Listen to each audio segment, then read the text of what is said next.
As some of you may have already realized, I am a relative beginner when it comes to bouldering, and I think that's why so many people jump in my DMs and ask me questions on how to progress as someone who's just starting out bouldering. And I think that's great. I get to know you guys a little bit better. I get to talk about bouldering. In this video, I'm going to tell you what I tell the people in my DMs and more. So if you're a beginner, what's up? If you're an intermediate boulderer, just check the timestamps in the description below. Maybe there's something for you in this video that you didn't know before. Let's just dive into the tips. I think something that beginner boulderers have a lot of trouble with is not using their feet correctly. This has happened more than once where I'm at the gym and I see someone in rental shoes probably bouldering for their first time. They're halfway up the wall and they scream down at their friends, "I can't make the next move. The next hold is too far away and I'm gonna fall and I'm scared." Most of the time, this problem can be solved if they just look down and move their feet up. As a general rule of thumb, when you're starting out on easier problems, move your hands, move your feet, kind of like in a stepwise fashion. When I'm climbing, I actually spend a lot of time looking down at my feet and making sure that I'm positioning them properly. So definitely don't overlook your feet. There's so much that I can talk about with regards to proper footwork in bouldering, but I think another thing I want to say, just to keep this video short, is I see a lot of beginners using the wrong parts of their feet on footholds. A lot of times when I see beginners climb, they'll use the middle part of their foot to step on footholds when they really should be using their toes. Your toes are kind of like your fingers in that they're dexterous and they can get a lot stronger. When you're placing your feet on footholds, make sure that you're using your toes so that you can really use your powerful muscles there and toe down on holds. It gives you a lot more control over the foothold, whereas the middle of your foot doesn't really give you that option. Obviously, as you progress, you're gonna start using your heels more, but I don't think I've ever really used the middle part of my foot. It's just something that connects the heel to the toes, the two important parts of your feet. Something I also want to mention about the feet is that moving your feet is not only important for getting your legs up, but also critically important for positioning your hips. And when your hips are in the right position, you're well balanced and you're able to make the next move with a lot more grace and control. My next tip is kind of something that I mentioned in my overhang video, which is readjusting your hands and your feet. What I mean by that is sometimes when I'm reaching for a handhold, I will readjust my hand and kind of be jiggly about it and shimmy around until I found the perfect hold. But this is wasting a lot of energy. When beginners climb, you haven't developed that technique yet where you can move in a super controlled way, and that's why you have to focus on not readjusting your hands and your feet when you're moving up the wall.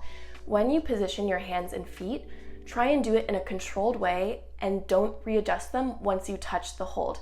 Make it in one deliberate, intentional motion and then move on from there. This is going to help your technique a lot and help you conserve energy that you would otherwise be wasting just readjusting your body position. My next tip is climbing within your comfort zone. While sending a climb in its entirety is very important, just practicing certain moves on climbs that you might not even be able to send completely is also important. If you're walking through the gym and you see a V3 and you haven't even climbed V2 yet, but there's a sequence of moves that you think looks really cool, there's nothing stopping you from just going up and trying that sequence. Even if it's out of your comfort zone, out of your grade range, just practicing those moves over and over again is gonna make you a better climber. Obviously, you don't want to injure yourself, so be mindful of what your body can handle when you're trying grades that are outside your current range. But I do encourage not being too intimidated of climbing grades, especially when indoors they're so subjective anyway. Just practice as much as you can. You don't always have to send climbs in their entirety, and just have fun with it. Don't be intimidated by grades and have fun. That was redundant. My next tip is something that I identify with heavily. For the first 2 years of my climbing journey, I really only touched slabs. But as a beginner, one of the biggest mistakes that you can make is only climbing one type of climb.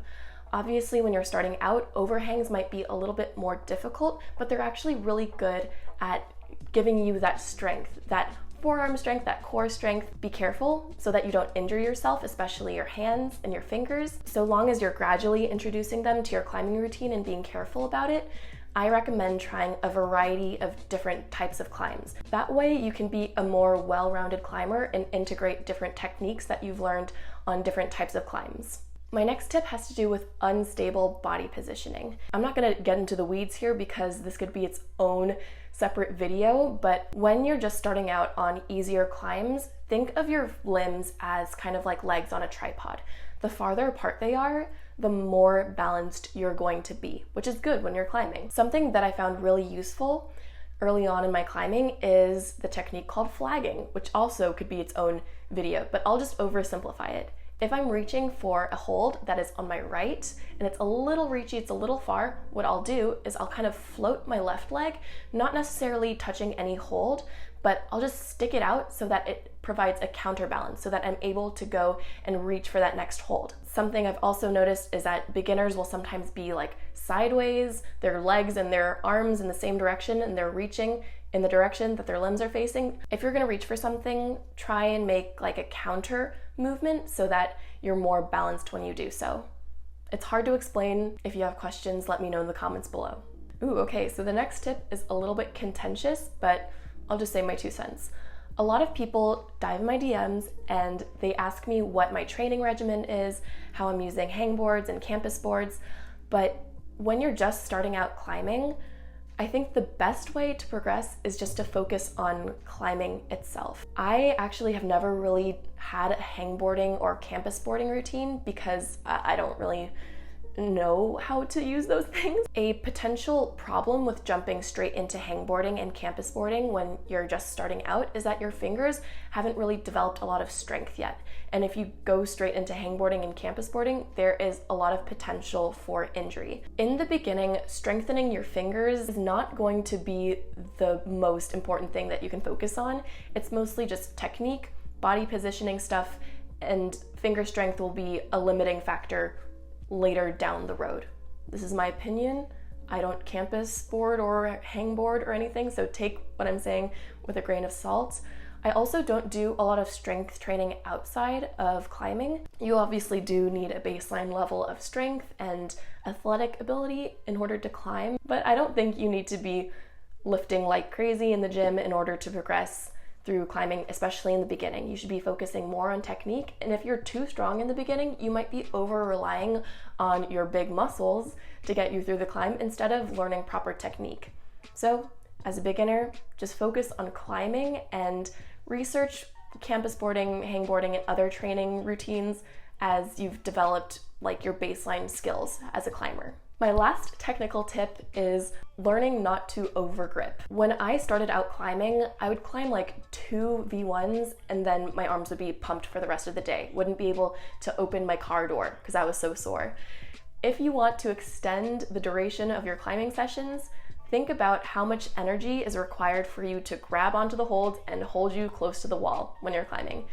A lot of times we see beginners locking off entirely because they're scared they're gonna fall and they are just overusing their arms. When you're warming up, just think how much energy is required to make these movements and try not to like overgrip the holds white knuckle style. All right, my last 3 tips don't have to do with technique. They're just kind of like general etiquette and safety things, so very fun. My first tip is something that I really wish I didn't have to include in this because one would think that it's common sense, but I've seen it happen before time and again, so let's just get this out of the way. Be aware of your surroundings when you're walking through the gym and before you start climbing.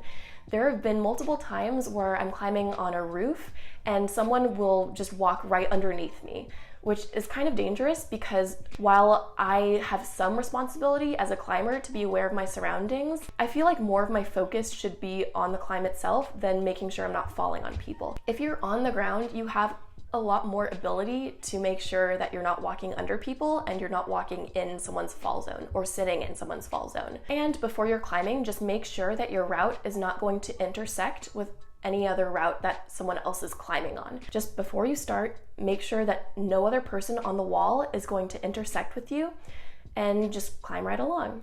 Just check around the edges, make sure that there's no like long traverse route that you're going to be interrupting if you jump on, and yeah. Another thing that I've seen is people who wear rings and like dangly jewelry while they climb. When you're climbing, you do not want to be wearing rings because there's potential for degloving. And if you don't know what degloving is, it is exactly what it sounds like. Before you climb, just remove all of your rings because they can catch on the holds, and if you have like dangly jewelry, you know, just store it in your bag.